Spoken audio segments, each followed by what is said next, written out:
சமீபத்தில் என்னோட நண்பர்களோட பேசிட்டு இருக்கும்போது ஒரு பாட்டை பற்றி நான் சொன்னேன். அவர் திடீர்னு ஒன்று கேட்டார். ஒரு சங்க பாட்டு தான் அது, அதுவும் உங்களுக்கு எல்லாம் தெரிஞ்ச பாட்டு தான். அந்த தெரிஞ்ச பாட்டுக்கு புதுசாக நான் ஒரு அர்த்தத்தை தேட வேண்டிய ஒரு சூழலுக்கு அவர் தள்ளினார். அது என்னன்னா, செம்புல பெயல் நீரார் உங்களுக்கு தெரிஞ்சிருக்கும் தானே, யாயும் யாயும் யாராகிற, இது சொல்லாத இதை பேசாத இலக்கிய மேடைகளே இருக்காது. ஏன்னா குறுந்தொகையிலேருந்து அல்லது தமிழ் இலக்கியத்திலேருந்து சங்க இலக்கியத்திலேருந்து பாடலை பற்றி யார் பேசினாலும் இந்த பாட்டை சொல்லிடுவாங்க. யாயும் யாயும் யாராகியரோ எந்தையும் நுந்தையும் எம்முறை கேளீர் யானும் நீயும் எவ்வழி அரிதும் செம்புல பெயல் நீர் போல் அன்புடை நெஞ்சம் தாம் கலந்தனவே. இந்த பாட்டை நண்பர் சொல்லிட்டு என்ன சொன்னார், இந்த பாட்டை எல்லா மேடையிலும் சொல்கிறாங்க சார், இதெல்லாம் ரொம்ப சந்தோஷம்தான். ஆனால் இன்றைக்கி இருக்கக்கூடிய ஒரு ஆணும் பெண்ணும் இந்த பாட்டை பார்த்து எடுத்துக்கிறதுக்கு என்ன இருக்குது அப்படின்னாரு. ஏங்க இந்த காலத்து பொண்ணும் திருமணம்லாம் செய்யாதா, இந்த காலத்து பொண்ணும் காதலிக்காதா, இந்த காலத்துலேயும் ஒரு ஆணும் பெண்ணுக்கும் இடையே இருக்கக்கூடிய அன்பு என்பது அரும்பாதா, என்ன இப்படி சொல்லிட்டீங்க அப்படின்னு நான் கேட்டேன். இல்லை இன்றைக்கு இருக்கக்கூடிய ஒரு புரிதலிலிருந்து நீங்கள் பாருங்கள் அப்படின்னாரு. இல்லை புரிதலிலிருந்து நல்லா தானே இருக்குது அப்படின்னு சொல்லி நான் திரும்ப சொன்னேன். அவர் என்ன சொன்னாருன்னா, மழை பெய்யுது, செம்மண் பூமி இருக்குது, மழை பொழிந்த உடனே செம்மண் பூமி நிறைய செம்மண் பூமி அந்த செம்மண் நிறத்துக்கு அந்த மழை நீர் மாறிடுது, அப்படி அவளும் நானும் கலந்துருக்கிறோம் அப்படிங்கிறதா அந்த பாட்டுடைய அர்த்தம் அப்படின்னு மேலோட்டமாக நம்ம புரிஞ்சு வச்சுருக்கிறோம் இல்லையா. செம்மண்ணிலே நீர் பொழிகிற பொழுது அந்த நீர் செம்மண் நிறத்துக்கு மாறி விடுகிறது, அப்படி நானும் அவனும் கலந்துருக்கிறோம் அப்படின்னு சொல்லி சொன்னாங்க. அது ரைட்டு சார். இப்போ நான் கேட்குறேன், ஒரு ஆணும் பெண்ணும் தன்னுடைய தனித்துவம் இண்டிவிஜுவல் அப்படின்லாம் இன்றைக்கி பேசக்கூடிய இந்த சூழலில் ஒரு மழை நீர் தன்னுடைய இயல்பான அந்த வெண்மை நிறத்தை இழந்துவிட்டு செம்மண் நிறமாக ஏன் மாறணும்? ஒரு ஆண் பெண் மாதிரி ஏன் ஆகணும்? ஒரு பெண் ஏன் ஆண் மாதிரி ஆகணும்? ஏன் கலந்து இருக்கணும்? சமமாக வாழ்கிறது சரி சார், ஆனால் டாமினண்ட்டாக என்ன யோசிக்கிறோம், அதீதமாக செம்மண் நிறத்துக்கு மாறிடுச்சுன்னா செம்மண்ணை பெண்ணாகவோ மழை நீரை ஆணாகவோ புரிஞ்சுக்கலாம், அல்லது ஆணை மழை நீராகவோ பெண்ணை செம்மண்ணாகவோ எப்படி வேணாலும் மாற்றி புரிஞ்சுக்கிட்டா கூட ஒருத்தர் மாதிரி ஒருத்தர் இருக்கணும் அப்படின்னா அந்த நிறத்துக்கு அது மாறிட்டா தன் இயல்பை இழந்து விடுவது மாதிரி ஆறாதா அப்படின்னு கேட்டார். அது சரியாக தானே இருக்க மாதிரி இருந்துச்சு எனக்கு. ஆமாம் கரெக்டு தான், ரெண்டும் சமமாக இருக்கிறது, ரெண்டும் சமமாக இருப்பது தான் இன்றைக்கு இருக்கக்கூடிய சமத்துவ பூமியில் யோசிக்கிறது. ஒரு ஆணும் பெண்ணும் சமமாக இருக்கணும் அப்படின்னா மழை நீரும் செம்மண்ணும் ஒரே மாதிரி இருக்கணும், ஆனால் கலந்துருக்கணும். ஆனால் அப்படி இருக்காதே. நான் உடனே சொன்னேன், இல்லை இப்போ கரிசல் மண்ணில் மழை பொழியுது அப்படின்னாக்க அப்போ செம்புல பெயல் மாதிரி கரும்புல பெயல் நீர்னு எழுத முடியுமா? வண்டல் மழை விழுந்ததுனாக்க மாநீர அல்லது வண்டல் மண் நீர அப்படின்லாம் எழுத முடியுமா? பொதுவாக ஒரு அன்புக்காக ஒரு காதலுக்காக கலந்திருத்தலுக்காக சொல்லப்படுறது தானே அப்படின்னு நான் சொன்னேன். சொல்லிட்டு நான் ஏதோ தப்பித்தலான ஒரு பதிலை சொல்லிட்டு விட்டுட்டேன். ஆனால் எனக்கு மண்டையை வெடிச்சிருச்சு. இப்படி ஒன்று அவர் கேட்டார், இன்றைய காலத்திற்கு அந்த சங்கப்பாட்டு பொருந்தாது அப்படிங்கிற மாதிரி அவர் சொல்லிட்டு போயிடாரு. அப்படி இருக்குமா? அப்படி செம்புல பெயல் நீரார் அப்படியே சிந்திச்சிருக்க முடியும் அப்படின்னு சொல்லிட்டு யோசித்து வாசிக்க ஆரம்பித்ததுக்கு பிறகு ஒரு மிக பிரமாதமான ஒரு விளக்கம் கிடைத்தது. அந்த விளக்கம் என்னன்னா, அடியாருக்கு நல்லார் மென்புலம்னா என்ன, வன்புலம்னா என்னன்னு எழுதியிருக்கிறார். சிலப்பதிகாரத்துக்கு உரை எழுதிய அடியாருக்கு நல்லார் இந்த வன்புலத்துக்கும் மென்புலத்துக்கும் ஒரு விளக்கம் எழுதியிருக்கிறார். அந்த விளக்கம் என்ன எழுதுறாருன்னா, வன்புலம்னா ஒரு சதுர அடி நீங்கள் மண்ணை தோண்டிவிட்டு மறுபடியும் அந்த குழியை நீங்கள் மூடினீங்கன்னா ஒரு கைப்பிடி அளவு மண் மிகுந்தால் அது வன்புலம். ஒரு சதுர அடி குழியை நோண்டி மண்ணை எடுத்துகிட்டு மறுபடியும் அந்த குழியை நீங்கள் மூடும் பொழுது ஒரு கைப்பிடி அளவு மண் மிகுந்துருச்சுன்னா அது வன்புலமா, ஒரு கைப்பிடி அளவு மண் குறைஞ்சிருச்சுன்னா அது மென்புலம், சமமாக இருந்துச்சுன்னா அது செம்புலம். 2000 வருடத்திற்கு முன்பே ஒரு ஆணும் பெண்ணும் சமமாக இருக்க வேண்டும் என்பதை தான் செம்புல பெயல் நீரார் சிந்தித்திருக்கிறாருங்கிற செய்தி இருக்கு இல்லையா. இது அடியாருக்கு நல்லாரை படிப்பதன் மூலமாக நமக்கு கிடைக்குமே தவிர மேலோட்டமாக ஏற்கனவே உரை சொல்லியிருப்பாங்க. அந்த உரையும் தவறுன்னு நம்ம சொல்லவே முடியாது. அந்த உரையும் அது சரிதான். ஆனால் காலத்திற்கு ஏற்ப தன்னை மாற்றிக்கொண்டு தன்னை தகவமைத்து கொள்ளக்கூடிய வரிகளை இலக்கியம் அதுக்குள்ளேயே வச்சிருக்கும். அப்படி வச்சிருக்கிற வரியை நீங்கள் எங்கேருந்து நீங்கள் தேடி நீங்கள் போனீங்கன்னாக்க ரொம்ப ஆச்சரியகரமான விஷயங்கள் எல்லாம் இருக்கும். ஒன்றும் இல்லை, ஒரு தடவை ஒரு கதை, பஞ்சதந்திர கதை, எல்லாரும் படித்த ஒரு கதை தான். ஆனால் அந்த கதையை இப்போ நான் சொல்லும்பொழுது பார்த்தீங்கன்னா உங்களுக்கு அது எப்படி கடவுள் மறுப்பு கதையாக மாறிடுதுன்னு உங்களுக்கு நான் சொல்கிறேன். பஞ்சதந்திர கதை கடவுள் மறுப்பு கதையா? முதல்ல யோசிங்க. பஞ்சதந்திர கதைகள் ரொம்ப சுவாரஸ்யமாக குழந்தைகளுக்கு புத்திமதி சொல்லக்கூடிய ஒரு கதை. அது ஒரு கடவுள் மறுப்பு செய்தியே சொல்லுது. அது என்னென்னா உங்கள் கையிலே இருக்குது, நீங்கள் போய் இணையத்தில் இதே மாதிரி டவுன்லோட் பண்ணி பாருங்கள். ஒரு கதை இருக்குது, விஷ்ணு வேடம் தரித்த தச்சன் அப்படின்னு அந்த கதைக்கு பேர். விஷ்ணு வேடம் கொண்ட தச்சன் அந்த கதைக்கு பேர். அது என்ன கதை சொல்லணும்னா, அந்த கதை ஒரு நாள் ஒரு தச்சனும் நெசவாளனும் என்ன பண்ணுவான்னா வீதியில் வந்துக்கிட்டே இருப்பாங்க. அரண்மனை வழியாக அரண்மனை கடந்து போவாங்க. அரண்மனை கடந்து போகும்பொழுது வழக்கமாக இப்படி கடந்து கதையில் போகிறாங்கனால என்ன தெரியும் நமக்கு, அரண்மனையிலேருந்து இளவரசி பார்க்க போகிறாருன்னு நீங்கள் புரிஞ்சுக்கணும்.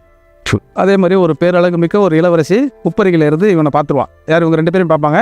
நெசவாளி ஒன்றும் பிரச்சனை கிடையாது, அவர் பாட்டு பார்த்து கடந்துருவார். இந்த தச்சனுக்கு அந்த பொண்ணு மேலே லவ் வந்துடும். இயல்பு தானே, பேரழகியவன். தச்சனுக்கு மாலா காதல் வந்துருச்சு. இந்த காதலை என்ன பண்ணுறதுனே தெரியாது. கடந்து திருப்பி வீட்டுக்கு வந்துடுவாங்க. 2 நாள் கழித்து நெசவாளி தச்சன் வீட்டுக்கு வரும்பொழுது, என்னப்பா 2 நாள் அவனை ஆளே காணும் அப்படின்னு சொன்னோன்னா, இல்லை அன்றைக்கி அந்த பொண்ணை பார்த்துட்டு வந்தோமே, அதுலேருந்து எனக்கு ஏதோ ஒரு மாதிரி ஆயிடுச்சு, ஏதோ கடுமையான ஜுரம் வந்த மாதிரி இருக்குது அப்படின்னு அவன் சொல்லுவான். உடனே இவன் கழுத்தில் நெத்தியில எல்லாம் கையை வச்சு பார்த்துட்டு ஜுரமே ஒன்றும் இல்லையா அப்படின்னு உடனே இல்லை ஜுரம் எனக்கு மட்டும் தான் தெரியுது, உனக்கு அது தெரியாது, வெளியே தெரியாத ஜுரம் இது அப்படின்னு சொன்னோன்னே என்ன பிரச்சனைன்னு கேட்பான். இந்த மாதிரி அந்த பேரழகி இருக்காள் இளவரசி, அவன் மேலே எனக்கு ஏதோ ஒன்று தோணிருச்சு, அவன் விட்ட மன்மத பானம் எனக்குள்ளே பாஞ்சிருச்சுங்கிற மாதிரி அவன் சொல்லுவான். சொன்ன உடனே நெசவாளி சொல்லுவான், டே நீ சாதாரணமாக கடந்து போகும்பொழுது பார்த்ததே தப்பு, இப்போ அந்த பொண்ணு மேலே காதல் வந்துருச்சுன்னு வேற சொல்கிற, இது பெரிய தப்பு.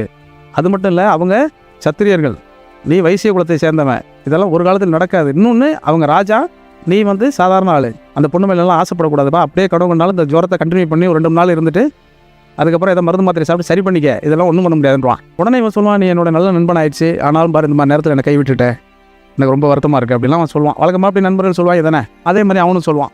சொன்னோடனே இல்லை நான் ஒரு நல்ல நண்பன் தான், ஆனால் அதுக்காக நான் என்ன செஞ்சிட முடியும் அப்படின்னு சொல்லிட்டு இவன் போயிடுவான். 2 நாள் கழிச்சு திருப்பி நெசவாளி வருவான். இவன் அந்த ஜுரத்திலே தான் இருப்பான். ஏன்னா காதல் வந்து அவ்வளோ கர்ண கொடூரமானதில்ல, அது அவ்வளோ சீக்கிரம் போகாதில்ல, அவனுக்குள்ளே ஒன்றே ஆட்டி படைக்கும். 2 நாள் கழிச்சு திருப்பி வருவான். என்னப்பா ஜுரம் சரியாச்சானா? இல்லை அந்த ஜுரம் அதிகமாகிட்டே இருக்கு அப்படின்னோடனே, நீ நல்ல நண்பன், நீ கூட எதுவும் எனக்கு உதவி செய்யலை அப்படின்னு உடனே நெசவாளி சொல்லுவான், இல்லை நான் உனக்கு ஒரு ஐடியா பண்ணியிருக்கேன். அந்த தச்சன் சொல்லுவான். என்ன சொல்லுவான், என்கிட்ட ஒரு கருட வாகனம் நான் வந்து செஞ்சுருக்கேன், தச்சன் இல்லை, அதனால் நான் ஒரு நல்ல கருட வாகனம் ஒன்று செஞ்சுருக்கேன், இந்த வாகனத்தில் நீ ஏறினா இளவரசி இருக்கக்கூடிய அறைக்கே போயிடலாம் அப்படின்பா. அது எப்படி போக முடியும் அப்படின்னு அவன் கேட்பான். இல்லை என்னோடய கருட வாகனத்துக்கு அப்படி ஒரு விசேஷ சக்தி இருக்குது, எனக்கு ஏற்கனவே கிடைச்ச ஒரு வரத்தின் மூலம் என்னோடய சக்தியெல்லாம் கொண்டு இந்த கருட வாகனத்தில் நான் ஒரு பவரை ஏற்றிட்டேன், அதனால் நீ ஏறி இந்த கருட வாகனத்தில் உட்காந்தினா நேராக எங்கே போயிடலாம், இளவரசி இருக்கக்கூடிய ரூம்க்கே போயிடலாம் அப்படின்றான். இந்த மாதிரி உலகத்தில் ஒரு நண்பன் கிடைப்பானா என்ன? அவன் ஒரே மகிழ்ச்சி ஆயிடுவான். சரி ஓகே, எப்போ கருட வாகனத்தில் ஸ்டார்ட் பண்ணுறது அப்படின்னு உடனே ஸ்டார்ட் பண்ணிட்டான்னு சொல்லிட்டு உடனே கருட வாகனத்தில் ஏறுவான், மேலே போவான், இளவரசி ரூம்க்கே போய் அந்த கருட வாகனம் நின்றும். இளவரசியை பார்ப்பான். இப்போ போகும்பொழுதே வந்து இந்த நெசவாளி சொல்லுவான், இந்த மாதிரி நீ கருட வாகனத்தை பயன்படுத்தி மேலே போகிற, இப்போ நீ மேலே போன உடனே இது வரைக்கும் ஜுரம் உனக்குள்ளே தான் இருக்குது, இப்போ நீ பார்த்த பிறகு உன் ஜுரம் ஊருக்கெல்லாம் தெரிஞ்சு ராஜா உன்னை கொண்டுட்டாரா என்ன பண்ணுவேன் அப்படின்னு கேட்பான். ஆமாம் அதுவும் பிரச்சனையாக தான் இருக்குது அப்படின்னா, நீ என்ன பண்ணு, விஷ்ணு வேடம் போட்டுட்டு போட்டுருவான்.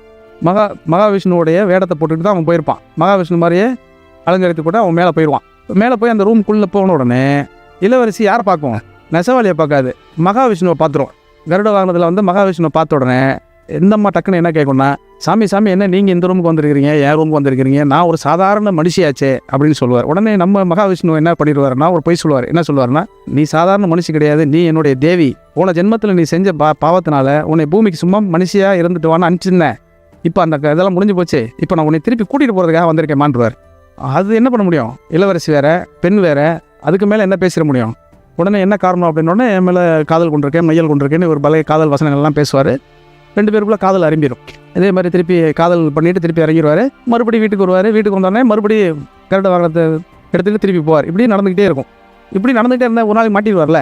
அப்படி மாட்டிட்டு வர அரண்மனையில் இருக்கக்கூடிய ஒரு சேடி பெண் பார்த்துரும். அதை பார்த்துட்டு ராணிகிட்ட போய்ட்டு, ராணி விஷயம் தெரியுமா, இந்த மாதிரி ஒருத்தர் வந்துட்டு போயிட்டுருக்கான், பெரிய பிரச்சனை, ஆனால் மகாவிஷ்ணு வேடத்தில் இருக்கிறான் அவன் அப்படின்னு சொன்னேன். ராணி வந்து சந்தேகப்பட்டு, அப்படிலாம் என் மாதிரி பொண்ணு பண்ண மாட்டாளே அப்படின்னு சொல்லிட்டு அவங்க வந்து பார்ப்பாங்க. அதே மாதிரி விஷ்ணு ரூபத்தில் இருக்கக்கூடிய அவரை பார்த்தோன்னே ரொம்ப ஆச்சரியமாக போய் ராஜா கிட்ட போய் சொல்லுவாங்க, ராஜா இது மாதிரி நம்ம பொண்ணை வந்து டெய்லி வந்து விஷ்ணுவே வந்து பார்த்துட்டு போயிட்டுருக்கிறாரு அப்படின்னு சொன்னேன். ராஜாவுக்கு பயங்கர ஒரு பக்கம் வெறுப்பு இருக்கும், ஒரு பக்கம் மகிழ்ச்சி இருக்கும். நம்ம பொண்ணை வந்து விஷ்ணுவே கல்யாணம் பண்ணிக்க போகிறாரு, விஷ்ணுவே காதலிக்கிறாருன்னா எவ்வளோ பெரிய மகிழ்ச்சி அவருக்கு. ஒரே உற்சாகமாயிடுவார். அவர் உற்சாகமாயிட்டு அவர் சொல்லுவார், எப்படியாவது சொல்லி நம்ம பக்கத்து நாட்டுக்காரன் நம்மள்ட்ட கப்பம் கேட்டு ரொம்ப நாள் டார்ச்சர் பண்ணிகிட்டு இருக்கான், நான் போகிற அறிவிக்கலான்னு முடிவு பண்ணிட்டேன். ஏன்னா நம்ம கூட மகாவிஷ்ணுவே இருக்கிறாரு, அதனால் மகாவிஷ்ணுவோட உதவியோட நம்ம வந்து போரை நடத்திடுவான், நீ பொண்ணுக்கிட்ட சொல்லி எப்படியாவது செய்தியை கன்வே பண்ணிடணுன்னே.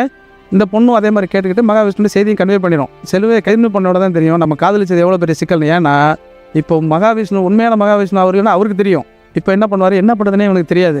உடனே ஓடிய வந்து திருப்பி இதை நெசவாளன்ட்ட கேட்பான், டேய் சும்மா இருக்கிற என்னை வந்து இந்த மாதிரி போட்டு விட்டு நான் பாட்டுக்கு மேலே போனேன், இப்போ விஷயம் தெரிஞ்சிச்சுன்னா இவனுக்கு கொண்டுருவானுங்க, விஷயம் தெரியலன்னா அவனுக்கு கொண்டுருவானுங்க, இதுக்கு நான் முன்னாடி பேசாமல் இந்த ஜுரத்தோடய செத்து போயிருந்துருக்கலாம்டா, இந்த ஜுரம் பெரிய ஜுரமாக இருக்குடா, என்ன பண்ணுறதுன்னு கேட்பான். எனக்கும் என்ன பதிலும் தெரியல, அன்பான நண்பன் காதலுக்கு உதவி செய்யன்னு சொன்னேன், நானும் நாடோடிகள் சமுத்திரக்கணி மாதிரி வந்து ஏதாவது ஹெல்ப் பண்ணிட்டேன், இப்போ இந்த மாதிரி நீ திடீர்னு வந்து சொல்லிட்டீங்கன்னா நான் என்னப்பா பண்ணுறது, என்னால் ஒன்றும் செய்ய முடியாதுப்பா அப்படின்னு சொன்ன உடனே இந்த செய்தி வைகுண்டத்தில் இருக்கக்கூடிய உண்மையான விஷயத்துக்கு தெரிஞ்சிடும். அவர் தெரியுமில்ல, எல்லாத்தையும் பார்த்துட்டு தானே இருப்பார் அவருக்கு அந்த செய்தி போன உடனே இப்போ அங்கே என்ன பிரச்சனை நடக்கும்னா, உண்மையாகவே இவன் இந்த போரில் போய் மகாவிஷ்ணு வேடத்தை போட்டுட்டு போய் தோற்று போயிட்டான்னா மக்களுக்கு நம்ம மேலே இருக்கிற மொத்த மரியாதையும் போயிடும். அதனால் வேறு வழியே கிடையாது, நாமளும் உண்மையாகவே மகாவிஷ்ணுங்கிற அந்த சக்தியை கொண்டு போய் அந்த கருட வாகனத்தில் வந்தவனுடைய அந்த காதலனுடைய உடம்புல இறக்கிடுவோன்னு சொல்லிட்டு மகாவிஷ்ணுவே வந்து அவர் உள்ளே இறங்கிடுவார். அதுக்கப்புறம் போரில் ஜெயிச்சிருவார். இந்த கதை முடிஞ்சிருச்சு. இதுலேருந்து என்ன தெரியுதுன்னா, கடவுளுக்கு ஒரு பிரச்சனை வந்தால் மனுஷனை தேடி வருவானே தவிர மனுஷனுக்கு ஒரு பிரச்சனை வந்தால் அவன் கடவுளை தேடி போக வேண்டியதே இல்லை அப்படின்னு அந்த கதை சொல்லுங்க. இது மாதிரி அந்த பஞ்சதந்திரத்தில் இது மாதிரி ஒரு 20 கதை இருக்குது.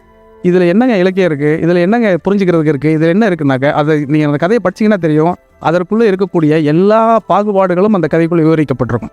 சாதிய பாகுபாடு விவரிக்கப்படும், ஏழை பணக்காரனுடைய பாகுபாடு விவரிக்கப்படும், வர்க்க முரண்பாடு, வர்ணாசிரம முரண்பாடு மொத்தத்தையும் அந்த கதைக்குள்ளே சொல்லி காதலுக்காக இன்னொன்று அந்த கதைக்குள்ளே இன்னொரு செய்தியும் இருக்குது.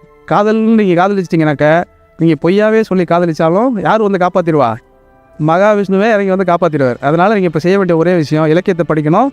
இலக்கியத்தின் மீது எவ்வளோ காதல் கொள்கிறீங்களோ அதுபோல் சக மனிதன் மீது நீங்கள் காதல் கொள்ளணுங்கிறதா அந்த கதை சொல்லக்கூடிய செய்தி. அப்படி நீங்கள் படிக்க ஆரம்பிச்சிங்கனாக்கா உங்களுக்கு இன்னும் ரொம்ப சுவாரஸ்யமாக இருக்கும்.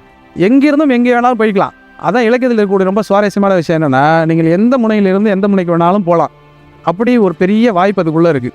ஒரு சின்ன திருக்குறளிலிருந்து, ஒரு சங்கப்பாட்டிலிருந்து, ஒரு கம்பராமாயணத்திலிருந்து, ஒரு மகாபாரத கதையிலிருந்து, ஒரு நாட்டுப்புற கதையிலிருந்து, இப்படி எதை எடுத்து நீங்கள் கொண்டு போனாலும் அதற்குள்ளே இருக்கக்கூடிய இலக்கிய தெரிப்புகளை நீங்கள் உணர்ந்து கொள்ளவே முடியும். நான் திரும்பவும் சொன்னது அதே தான். இலக்கியம் என்பது நீங்கள் யூகிக்க முடியாத சந்தர்ப்பங்களையும் சம்பவங்களையும் மொழி வழியே கடத்துவது தான். அப்படி மொழி வழியே இதெல்லாம் கடத்துதுன்னு நீங்கள் யோசிச்சு போனீங்கன்னாக்க உங்களுக்கு இலக்கியம் என்பது ஆக சிறப்பான தித்திக்கக்கூடிய ஒரு செய்தியாக மாறும்.